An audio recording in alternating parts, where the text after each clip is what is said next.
It's quite frankly frightening. A Contact 5 investigation found local landlords taking your taxpayer dollars but not paying their own taxes. Investigator Sam Smink explains how it's happening and why they're not breaking the law.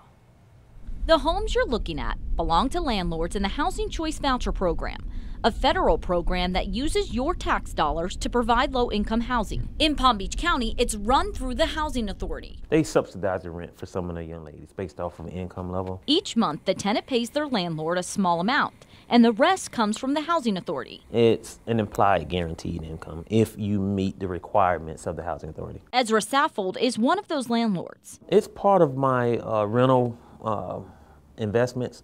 It's part of my business model, and I use it just to make sure the houses are in tip-top shape. Because of that model, Saffold is a month or two late paying his property taxes sometimes, but he always does. Contact 5 found that's not the same for every landlord in the program.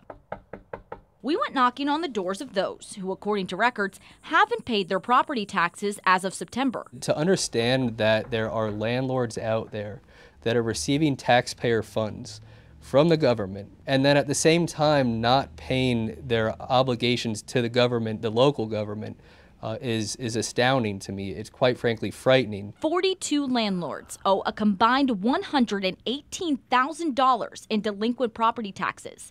Many are repeat offenders year after year.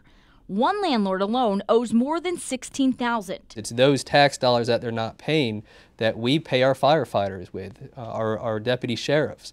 We pave our roads with that money. The money trail isn't hard to follow. We asked the tax collector for a list of all delinquent property owners. We then asked the Housing Authority for a list of those in the Housing Voucher Program.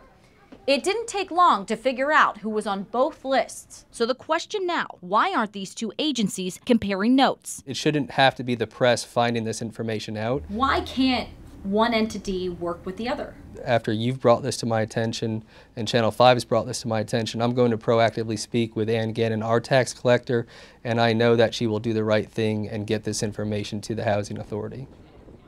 The Housing Authority did tell Contact 5 a landlord can be, quote, disapproved for the program if it's found they haven't paid taxes. But neither the Housing Authority nor the tax collector's office would tell me if they're even communicating with each other to identify delinquent landlords. Sam Smink, News Channel 5.